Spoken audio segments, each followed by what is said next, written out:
a better signal sent. Okay, so what you're describing is in the mechanics of thinking. Do you think there's any link there? And do you think what you're describing is something that if we were able to tap into, we could bypass the interference? Well, certainly there's some. I mean, you've done a bit of mooching around in these supposed burial mounds in these various Mesolithic tombs. There's certainly some suggestion that simply the gravitas of the rocks above you in those places would also act as a filter for the noise and enable you to receive more clearly. And certainly I've heard quite a few descriptions of people seeing spirals and light shows on entering those. And again, there it would probably be dependent or largely dependent on astronomical alignments at the time that you entered them again, which would include the sort of ceremonial knowledge of the stars and the positions of the planets. So are you saying that putting yourself into a physical place that could mimic the thinking geometry that you're describing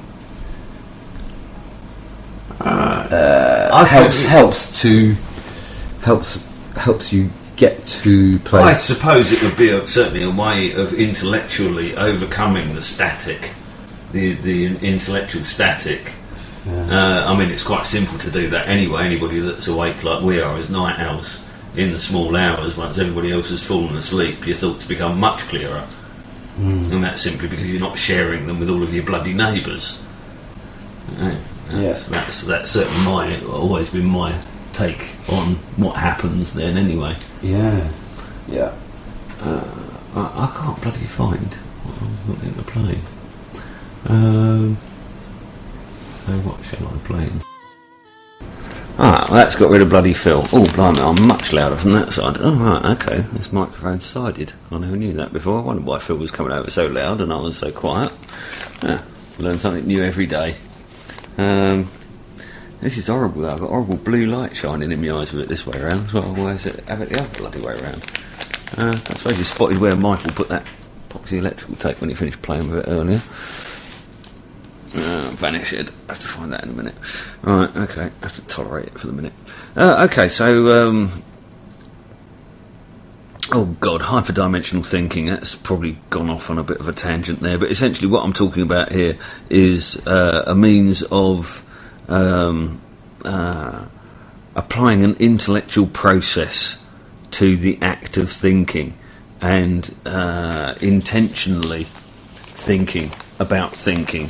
And although this might seem like an awful lot of hard work when all you've got to do is watch YouTubes and think that you know everything that there is to know, it doesn't really work that way, because obviously there's as many duff YouTubes and TV programmes and books out there as there are informative ones. And this is a mechanism by which you can measure your ability to gauge that which you're being given. And again, I suggest that the use of knowledge is something that knowledge is always thought to be something that is imparted, but there's also a degree of knowing that is innate, that is inherent. You know what I mean? I suppose that fire burns. Most babies are born with a natural aversion to flames and to hot things. Much before they will have ever burnt themselves by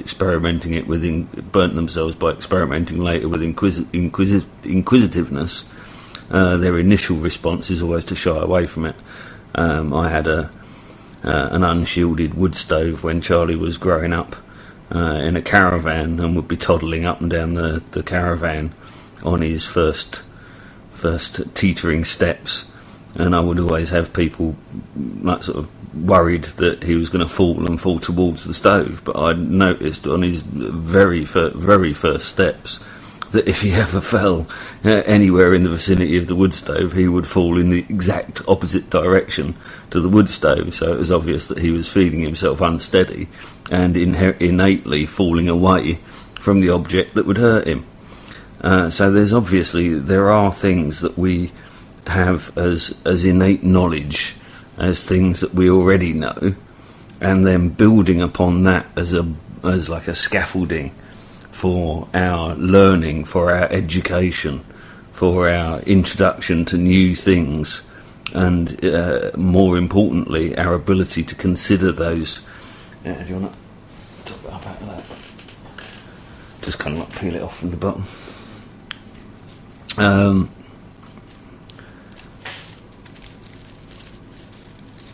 lost my thread again now then. Where was I? Right, yeah, so for taking on board new things, and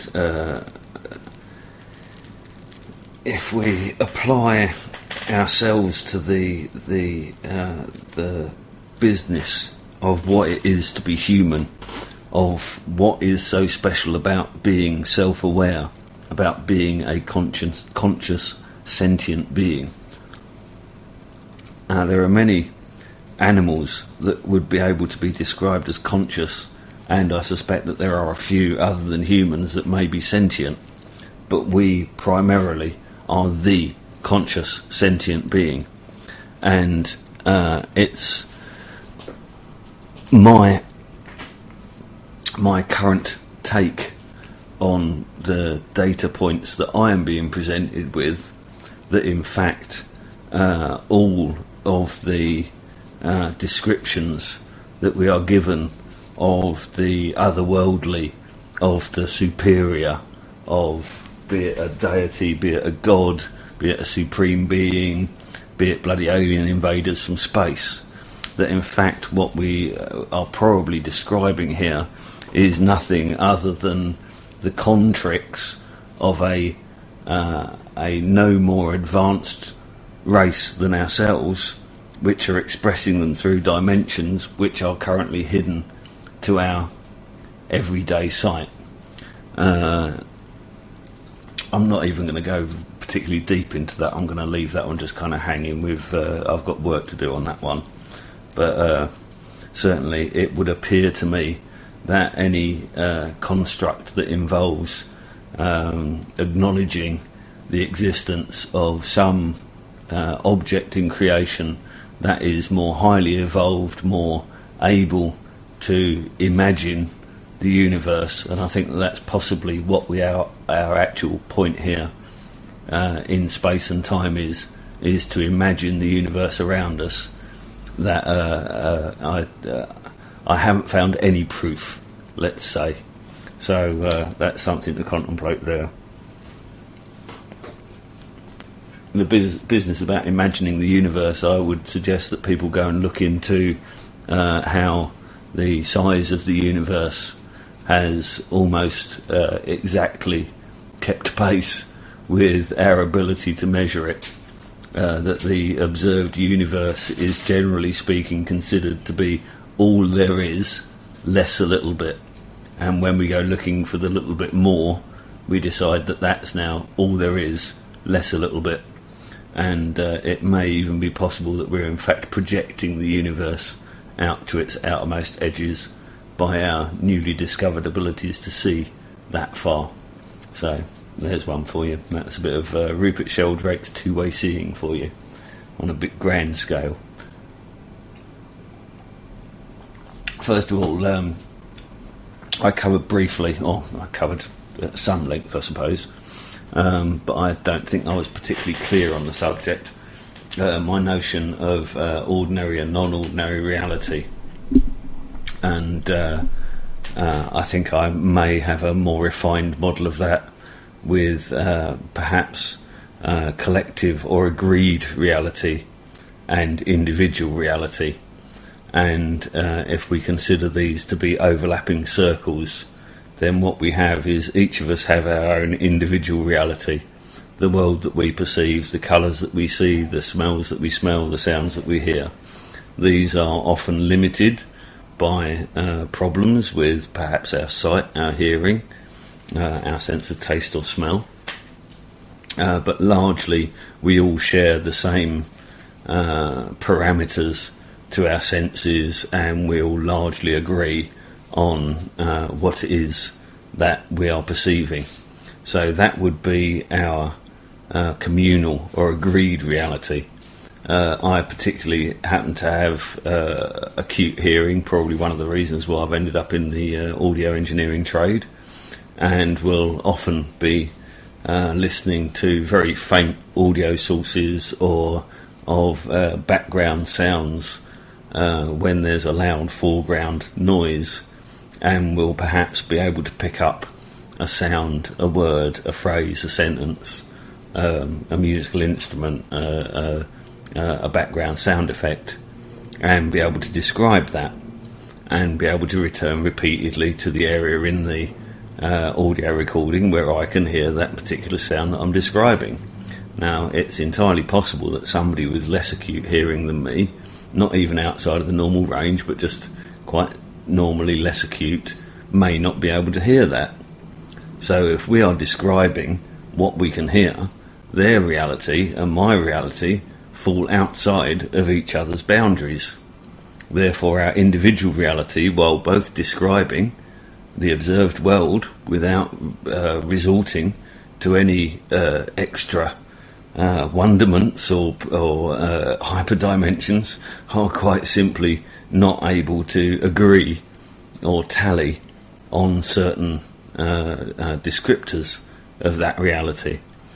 So, if we agree that reality, or certainly agreed reality, is a communal event, that reality is something that we collectively create, and that if we place that into the model of the primacy of consciousness, which is bubbling on the edges of science at the moment, which is suggesting that in fact the motive force in the universe is the universe's ability to perceive itself, i.e. us, and that we have a direct interrelational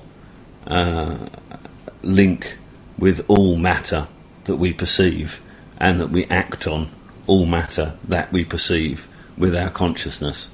These may seem like fairly extraordinary claims, but I assure you they are entirely upheld by the current experiments being used to delve the quantum world, and the stuff and substance that we all consider to be so solid and real in front of us would very much be being held aloft by our very belief in its substance, stuff and reality. So I suppose where we go from there is how do we now begin to coordinate our shared concepts and constructs of reality? How do we begin to decide those elements of collective reality that are unwanted, unwarranted, erroneous, and work upon them? Yeah. And I would suggest that if the primacy of consciousness is upheld to be true, then in fact we can move mountains quite literally, simply by considering the concepts that would be required to move those mountains.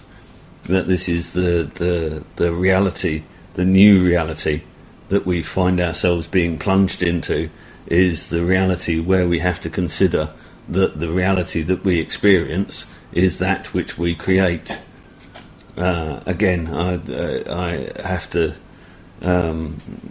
reiterate that this is a collective reality, and that individually we are more or less at the whim of the collective subconscious. And so this is possibly another reason why we have all found through our lives, through our researches, through our interactions on the forum, this desperate desire to raise the event horizon, the point at which the general public see that which is self-evident to us. So perhaps that's tied in there, I suppose.